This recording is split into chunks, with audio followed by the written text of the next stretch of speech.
A temple built to heal the sick, on an island in the middle of a lake. A cave so protected, cameras are banned inside. A river where two clear streams touch and the water turns electric blue. A cliff that looks exactly like a frozen waterfall, but nothing is moving. And a rock formation so old, dinosaurs walked the same ground before it had a name. 15 places, none of them easy to explain. We begin in Thailand, with a rock formation so strange it looks like 3 giant whales rising through a sea of forest. This is Hin Sam Wan, 3-whale rock, a father, a mother, a baby, lined up side by side, frozen mid-swim for 75 million years. But there's no ocean here. Your brain keeps expecting water, and there is none. Just green hills, open sky, and ancient stone. The father whale alone stretches 75 meters long. You can walk right onto its back, no guardrails, no barriers, with a 200-meter drop into jungle below. The mother whale is wider, but somehow worse. Her sides slope outward, so every step feels like the rock is trying to slide you off. The baby whale sits just beside them, off limits, too narrow, too exposed. The formation sits high on a ridge in Bueng province, near the Mekong and the Laos border. On a clear day, you can see straight into another country from the father whale's back. And here's what makes it stranger. The sandstone these whales are made from sits on the Korat Plateau, the same geological layer where scientists have found dinosaur footprints. These rocks were already taking shape when dinosaurs were still walking this part of Thailand. Wind and rain carved them over tens of millions of years. No sculptor, no plan, just weather doing what weather does, and somehow leaving behind what looks like a family.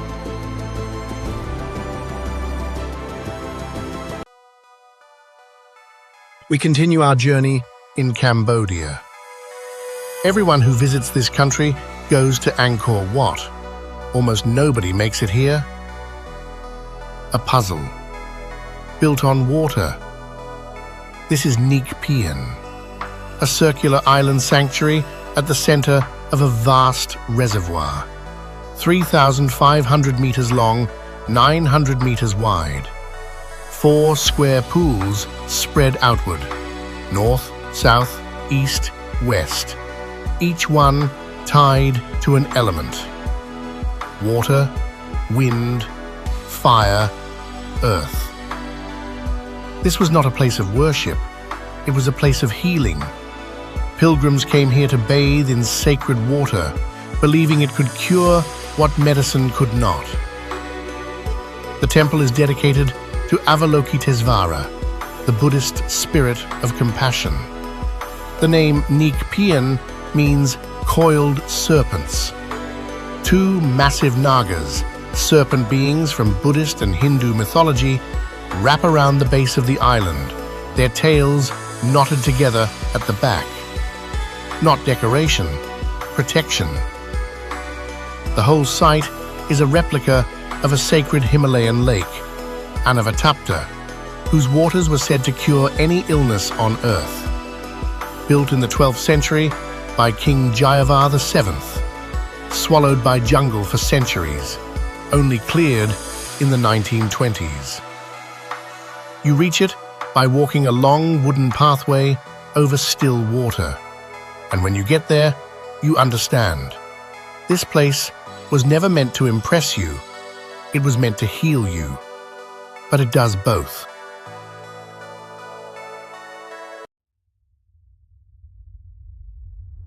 We journey next to Vanuatu, to a mountain that doesn't just look alive, it proves it. This is Mount Yasur, one of the most accessible active volcanoes on Earth, and it has been erupting non-stop for over 800 years. Roughly 500 explosions a day, every day, for 8 centuries. You don't hike for hours to reach it. A vehicle drives you to within 150 meters of the crater rim. You walk the rest.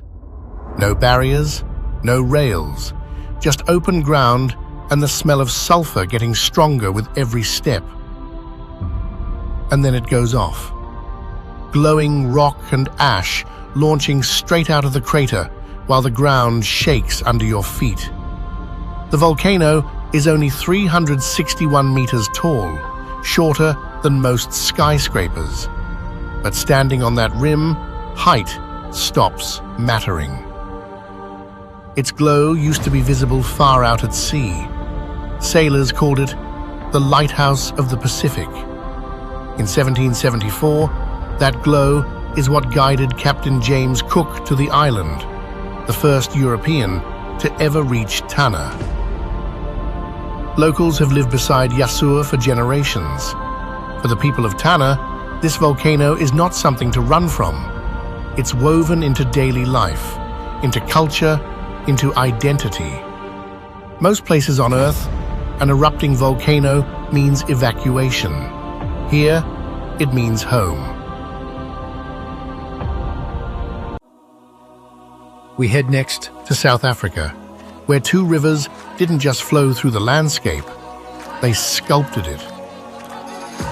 This is Bourke's Geluks-Potholes, a maze of smooth hollows, twisting channels, and giant circular basins carved into solid rock, some over 20 meters wide, others dropping 30 meters deep. So perfectly shaped, they look almost artificial. But this wasn't made by tools. It was made by water. It sits right at the start of the Blyde River Canyon, the largest green canyon in the world. Here, the Blyde River meets the Truer River. In Afrikaans, Blyde means joy. Truer means sorrow. The River of Joy and the River of Sorrow have been crashing into each other at this exact spot for millions of years. And this is what they left behind. The current spins sand and stone in tight circles, grinding into the bedrock again and again until the rock finally gives way. What remains looks like something between a lunar landscape and a sculpture gallery no one designed. And then there's the color. Red, gold, brown, and charcoal twist through the stone, each hollow taking on a different shade depending on what the water carried through it. The place is named after Tom Bourke, a gold prospector who arrived in the 1880s convinced there was treasure here. He staked his claim, dug for years, found nothing, not a single ounce. But he was right about the region. Other prospectors struck gold just south of where he searched. Bourke left empty-handed. His name stayed forever. From South African heat to the coldest landscape on this list, we head deep into Finnish Lapland, to a forest where the trees stop looking like trees. They look like watchers. This is the world of tiki, giant spruce trees buried under thick layers of snow and rime ice until they turn into towering white figures. It starts around November, when temperatures drop below -30 degrees. Moisture in the air freezes on contact with the branches. Layer after layer builds up over months, sometimes more than 30 centimeters thick. The weight bends the trees downward, sealing them inside their own frozen shell. By January, whole hillsides in Risitunturi National Park are filled with them. The park covers 77 square kilometers of protected wilderness just below the Arctic Circle, and no two look the same. Some look like hooded figures, some like frozen monsters, some like they're bowing under the weight of something invisible. And here's what nobody warns you about. It's completely silent. The snow absorbs everything. No wind through branches, no creaking. You walk through it, and the only sound is your own breathing. The tiki don't last. By spring, the ice melts, the trees slowly unbend, and the forest returns to normal. This entire landscape exists for a few months each year and then vanishes, like it was never there. The window to see it is narrow, January to February. Miss it, and you wait another year.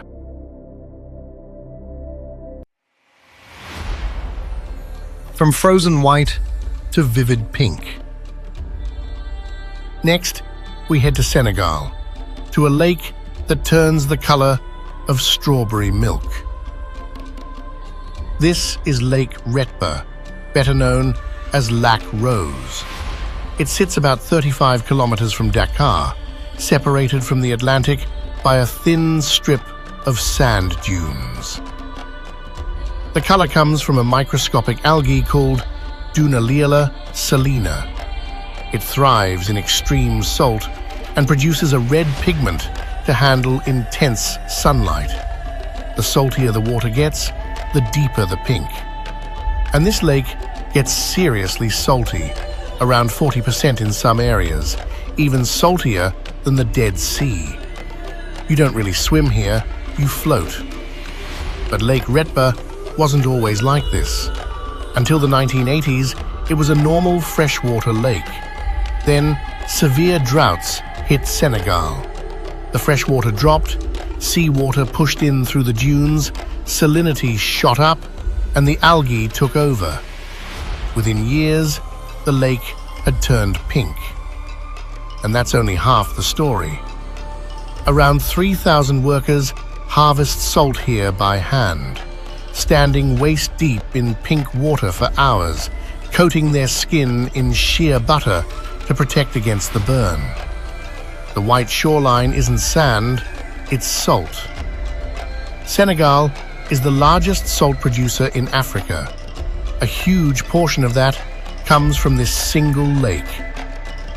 Then, in 2022, catastrophic flooding breached the banks, washed away thousands of tons of harvested salt, and turned the pink green almost overnight. It has only partially recovered since. A place this famous, and it can still lose the thing that made it unforgettable.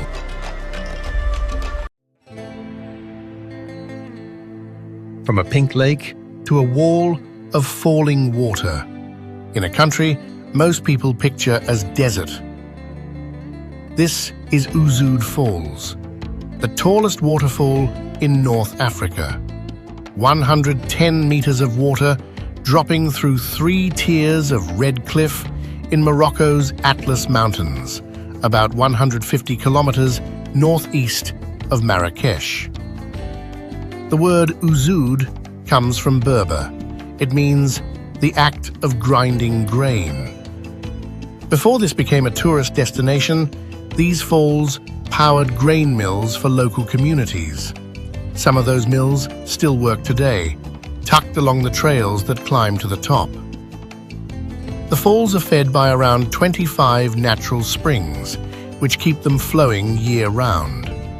The water drops into the El-Abid River Gorge, and El-Abid translates to Slaves River. And for a country most people picture as desert, the setting is a shock. The cliffs are red, but everything growing on them is green. Olive trees, thick moss, vegetation that has no business surviving in this climate. Mist hangs between the tiers.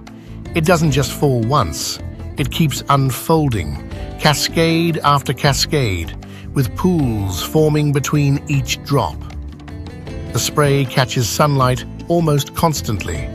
Rainbows form here so often they feel like part of the landscape. And in the trees around the falls, Barbary macaques move around as if all of this is completely normal. A waterfall that powered grain mills feeds a river with a heavy name and shares its cliffs with monkeys.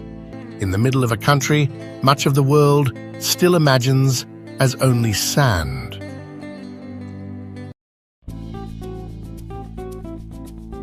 You just saw a real waterfall In Morocco. Now here's a fake one. Except it's not fake. It's just not water. This is Hierve el-Agua, a cliff face in Oaxaca, Mexico that looks exactly like a massive frozen waterfall. White mineral streaks running 90 meters down a vertical rock wall shaped like flowing water caught mid-fall. From a distance, your brain won't accept that it's solid stone. The name translates to "the water boils." But the water here isn't hot. Springs bubble up through cracks in the rock, and that bubbling is what gave the place its name. The actual temperature sits around 22 to 27 degrees, cool enough to swim in. Here's how it works. The spring water is loaded with calcium carbonate. As it trickles over the cliff edge, the minerals deposit onto the rock face, layer after layer, year after year, in exactly the same way stalactites form inside caves. Except this is happening outside, on a mountainside, in full sun. Thousands of years of that process built what you see today. And there are only two places on Earth where this has happened at this scale: here and Pamukkale in Turkey. At the top, natural pools sit right at the cliff edge, turquoise green from the mineral concentration. You can swim in them while looking out over the Sierra Madre Mountains with a 50-meter drop just meters away. No railings. But this site is older than tourism. The Zapotecs built an irrigation system around these springs over 2,500 years ago, the only one of its kind ever found in Mexico. This water wasn't just beautiful to them, it was survival. And in 2020, a new spring broke through the ground here. Within 2 years, it had already started building its own mineral formations. The cliff is still growing, still dripping, still pretending to be a waterfall.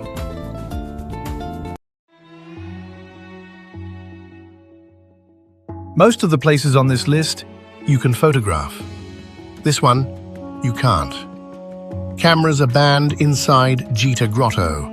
Every piece of footage you're seeing right now is rare. The grotto sits just 18 kilometers north of Beirut. 2 limestone caves stacked on top of each other, stretching nearly 9 kilometers into the mountains. The lower cave was discovered in 1836 by an American missionary who heard the sound of water echoing from inside a cliff. He fired a shot into the dark and listened to it bounce through chambers he couldn't see the end of. What he'd found was an underground river. It still flows today, and it supplies drinking water to over 1 million people in Beirut. You can only explore the lower cave by boat. Silent, slow, gliding through flooded chambers, lit just enough to see what's above you. The upper cave sits 60 meters higher. It wasn't found until 1958. Inside, 3 massive chambers. The first is called the White Chamber. Pure calcite formations, no color, just white on white. The second is the Red Chamber, stained red by iron oxide. In Lebanon's climate, the iron reacts differently, so the color runs deeper than caves in colder countries. The third chamber rises over 120 meters high. That's taller than a 30-story building, underground. And hanging from the ceiling of the White Chamber, the longest stalactite ever recorded on Earth, 8.2 meters, growing a few millimeters per year. It's been forming for thousands of years, and it still isn't done.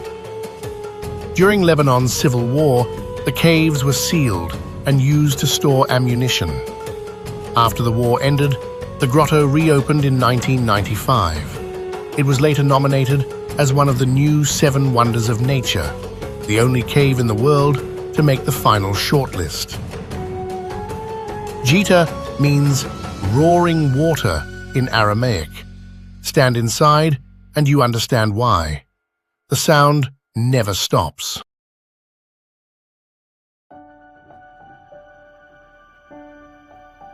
Two rivers flow into this spot, both completely clear. But the second they touch, the water turns electric blue. No dye, no filter, no trick, just chemistry nobody could explain for centuries. This is Rio Celeste, a river inside Tenorio Volcano National Park in Costa Rica that runs bright turquoise for 14 kilometers through dense rainforest. The color is so intense that photos of it get accused of being edited. They're not. The spot where the blue begins is called El Teñidero, the Dyer.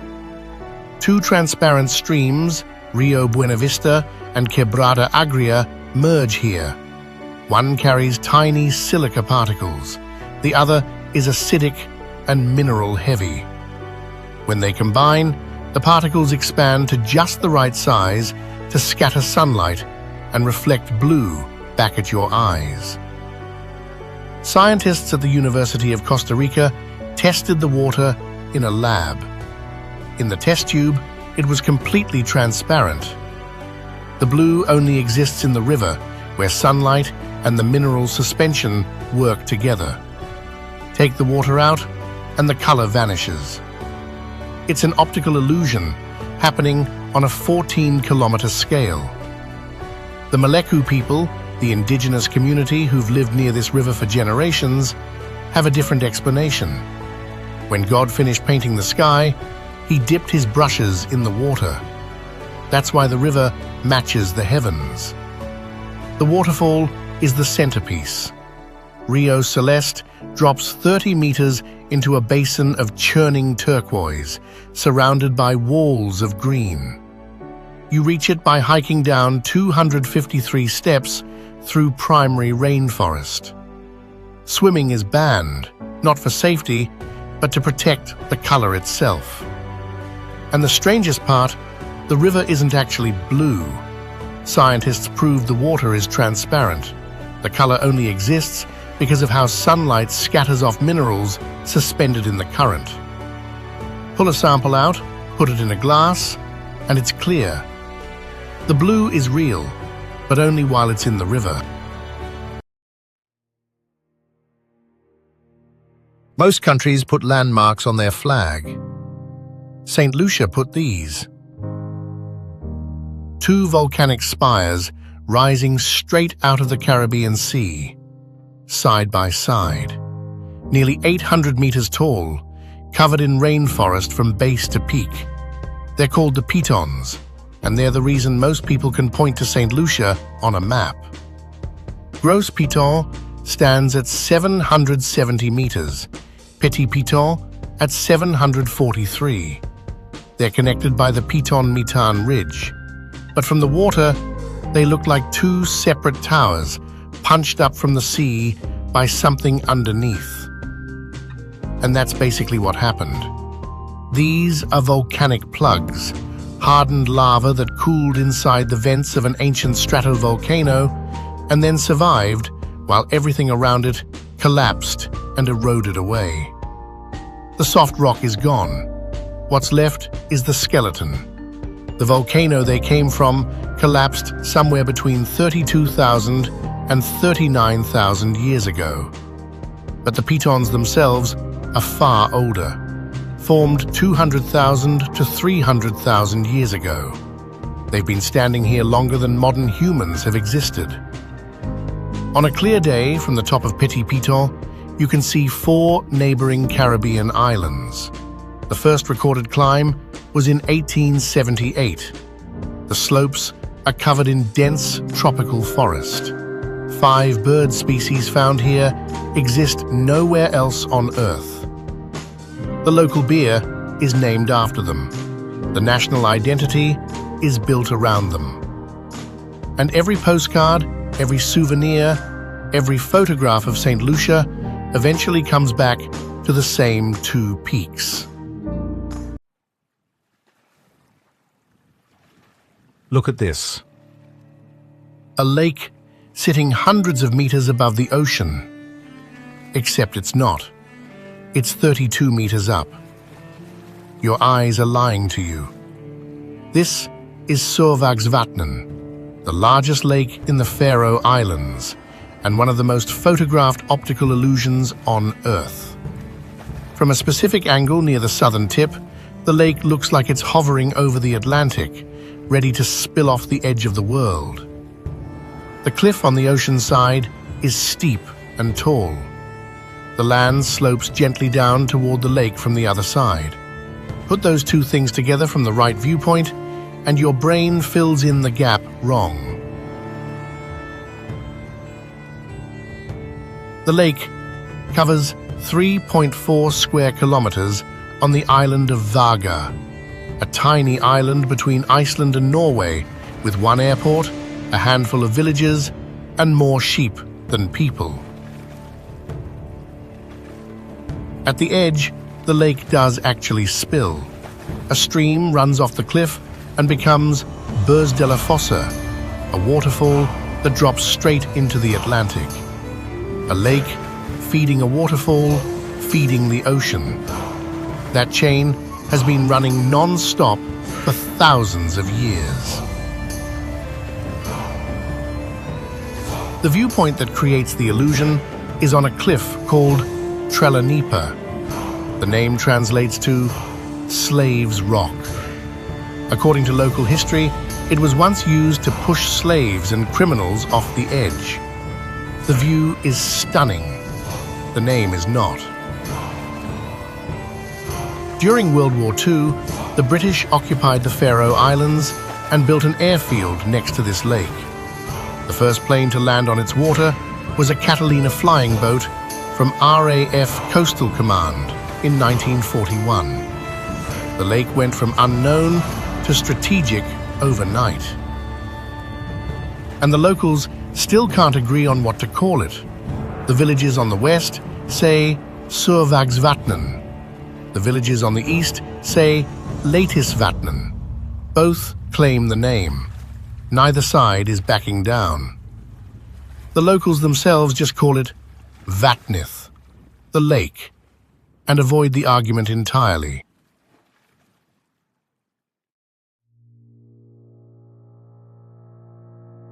Getting here is a nightmare. And that's part of the point. Fly to Santiago, drive 800 miles south, switch to dirt roads for another 200, reach a tiny town called Puerto Rio Tranquilo in Patagonia. Then get in a boat, because the only way to see the marble caves is from the water. They sit on the edge of General Carrera Lake, Chile's largest lake, shared with Argentina, fed by glacial meltwater from the Andes. The lake alone is 586 meters deep, but it's what's happening at the surface that stops people. The caves are carved into a peninsula of solid marble. Over 6,000 years, waves from the lake slowly dissolved the calcium carbonate and scooped out caverns, tunnels, and arches, smooth and curved, like the inside of a seashell, scaled up to cathedral size. The locals call the largest formation Catedral de Mármol, the Marble Cathedral. And when you float through it, you understand why. The stone itself is grey and white, with swirling streaks of yellow and blue. But the color you actually see inside the caves depends on the water. In early spring, when the lake is shallow, the light bounces turquoise off the walls. In summer, when glacial melt raises the water level, the reflection shifts to deep blue. Some days it runs closer to green. The caves never look the same twice. The marble that forms these walls didn't start here. It began as limestone near the equator millions of years ago. Tectonic plates dragged it south. The journey buried it deep enough for heat and pressure to transform it into marble. Then glaciers carved the lake that carved the caves. Millions of years of geology, thousands of years of water. And you can only reach it by boat from a town most maps barely show.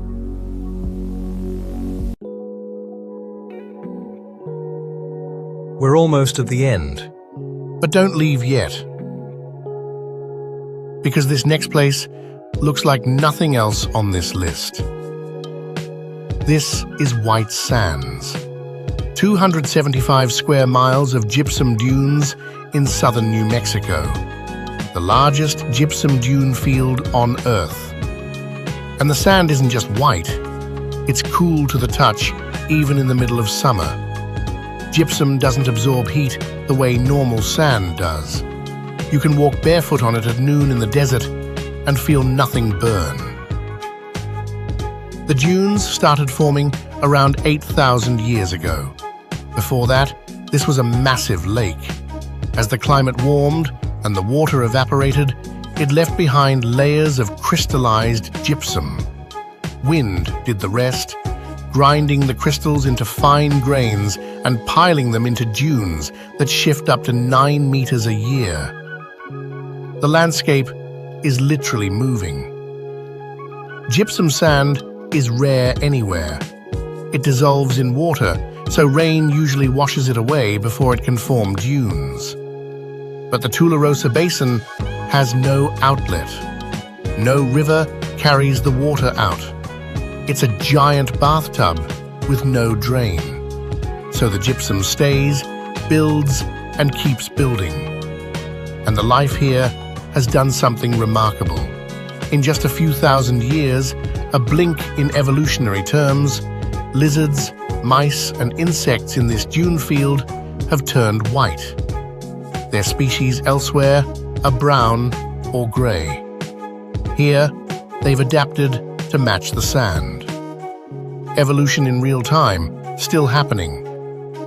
But the strangest discovery came in 2021. Researchers found fossilized human footprints buried in the gypsum, roughly 21,000 to 23,000 years old.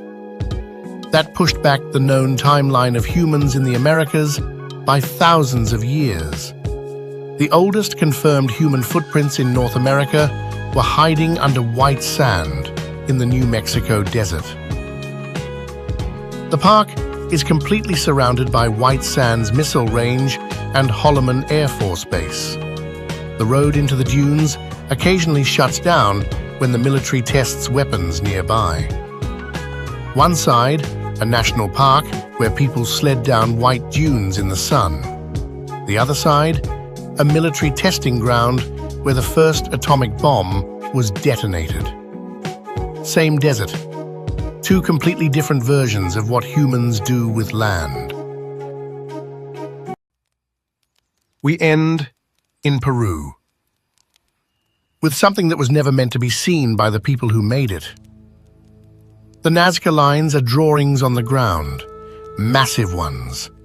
A hummingbird 93 meters long, a spider, a monkey, a whale. Geometric shapes stretching for kilometers. Over 800 straight lines, 300 figures, and 70 animal designs scratched into a desert floor more than 2,000 years ago. And here's what makes them different from everything else on this list. The people who created them could never see what they'd made. These drawings only make sense from the air. From the ground, they're just shallow grooves in reddish dirt. You'd walk right over them and never know. The Nazca people made them by removing a few inches of dark, iron-coated pebbles to reveal the pale ground underneath. That's it. No paint, no stone, just exposed earth. And because this part of Peru gets less than an inch of rain per year, Sometimes described as 20 minutes of rain annually, the lines have barely changed in over 2 millennia. Nobody agrees on why they were built. One theory says they were an astronomical calendar aligned with solstices. Another says they were ritual paths walked during ceremonies to pray for water in a desert where water meant survival. Another says they pointed to underground aquifers. And then there's the one that made the lines famous worldwide, that they were landing strips for alien spacecraft. That theory has been thoroughly debunked, but it refuses to die. What we do know is this. A researcher named Joe Nickel recreated the largest figures using only wooden stakes, rope, and planning. A small team, a few days, no alien technology required. Just people who understood geometry and had something important enough to say that they carved it into the earth at a scale only the sky could read. In 2024, researchers using AI discovered 303 new figures that had never been documented. After thousands of years and decades of study, the desert is still giving up secrets.